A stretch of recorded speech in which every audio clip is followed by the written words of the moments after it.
नमस्कार दोस्तों, आप सभी का हमारे चैनल हैप्पी लाइफ क्रिएटर में स्वागत है। किसी ने क्या खूब कहा है कि सफलता का कोई शॉर्टकट नहीं होता। सफलता तो कड़ी मेहनत और लगन से ही पाई जाती है।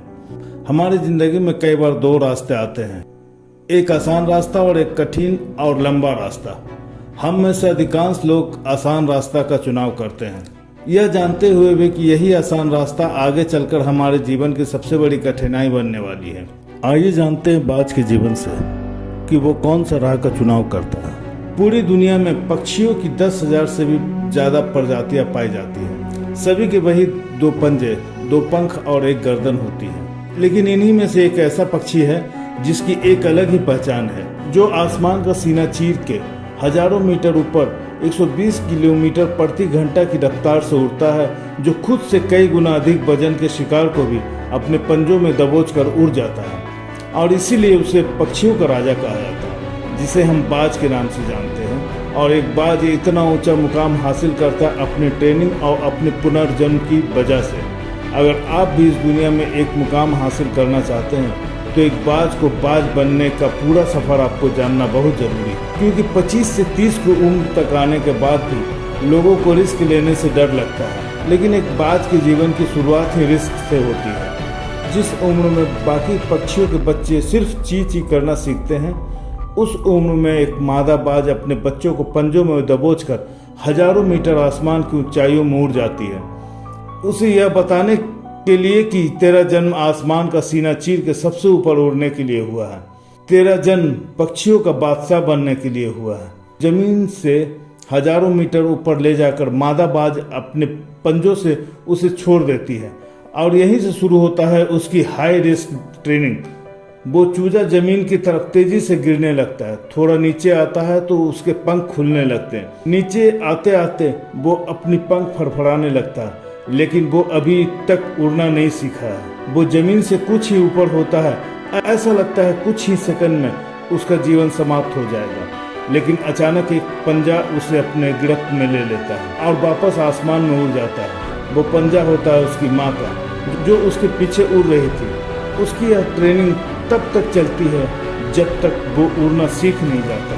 इतनी हाई रिस्क ट्रेनिंग होने के बाद इस दुनिया को एक बाज मिलता है। बारिश के वक्त जब सारे पक्षी आश्रय की तलाश करते हैं, तब यही बाज उसी बारिश में बादल को चीरते हुए ऊपर आकाश की तरफ निकल जाता है और बादल से कहता है, तू बरस ले कितना बरसेगा, और फिर नीचे आकर चैलेंज करता है। एक बाज की उम्र लगभग 70 साल की होती है। जब वह 40 साल का होता है, तब एक परेशानी उसकी जिंदगी में मौत बंद कर आती है, जो आपकी परेशानियों की तुलना में बहुत बड़ी होती है, क्योंकि 40 साल की उम्र में बाज की चोंच इतनी मुड़ जाती है कि उसे शिकार निगलने में बहुत परेशानी होती है।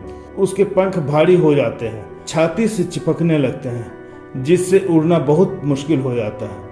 उसके पंजे लंबे और लचीले हो जाते हैं, जिससे वो शिकार को सही से नहीं पकड़ पाता। अब उस बाज के पास सिर्फ 3 रास्ते होते हैं। पहला, वो अपने शरीर का त्याग कर सकता है। दूसरा, गीत की तरह छोड़े हुए भोजन पर निर्भर हो जाए। और तीसरा, सबसे कठिन और पीड़ादायक रास्ता, अपने आप को पुनः स्थापित कर फिर से आसमान का सीना चीर कर, और वो इसी तीसरे रास्ते को चुनता है और अपने पास के सबसे ऊंची चोटी पे पहुंच जाता है। वहां पर अपना घोंसला बनाता है और फिर शुरू होता है परेशानियों को जड़ से उखाड़ कर आसमान में उड़ने का सफर। वह अपनी चोंच को एक चट्टान पर मार मार कर तोड़ देता है, लहूलुहान हो जाता है और इंतजार करता है नई चोंच के आने का। उसके बाद अपनी नई चोंच से अपने पंजों को काट देता है और फिर इंतजार करता है नए पंजों के उग आने का। उसके बाद वह अपने एक एक पंख को अपने शरीर से अलग करता है और फिर इंतजार करता है नए पंख के उग आने का, और इस प्रक्रिया में उसे समय लगता है पूरे 5 महीने का।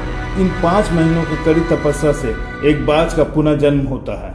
वो फिर से तैयार हो जाता है आसमान का सीना चीर कर उड़ने के लिए। जो 3 रास्ते बाज के पास थे, वही 3 रास्ते आपके पास होते हैं, लेकिन कुछ लोग पहले रास्ते को चुनते हैं और परेशानियों के तले दबकर सुसाइड कर लेते हैं। ज्यादातर लोग दूसरे रास्ते को चुनते हैं। वो परेशानियों का बोझ पड़ते ही अपने लक्ष्य को छोड़कर एक नॉर्मल लाइफ जीने लगते हैं। और कुछ वो लोग भी होते हैं जो इस परेशानियों को लात मारकर अपनी मेहनत के दम पर बाज की तरह आसमान की बुलंदियों को छूते हैं। दोस्तों, आज बाज की यह ट्रेनिंग हमें बहुत कुछ सिखाती है। अगर रिस्क लेना पड़े तो लो, कि अपने फील्ड में अपने आप को इतना ट्रेंड कर लो कि उस फील्ड में आपसे ऊपर उड़ने के बारे में सोच कर लोगों के पसीने छूट जाए, तभी आप अपने फील्ड के बादशाह कहलाओगे।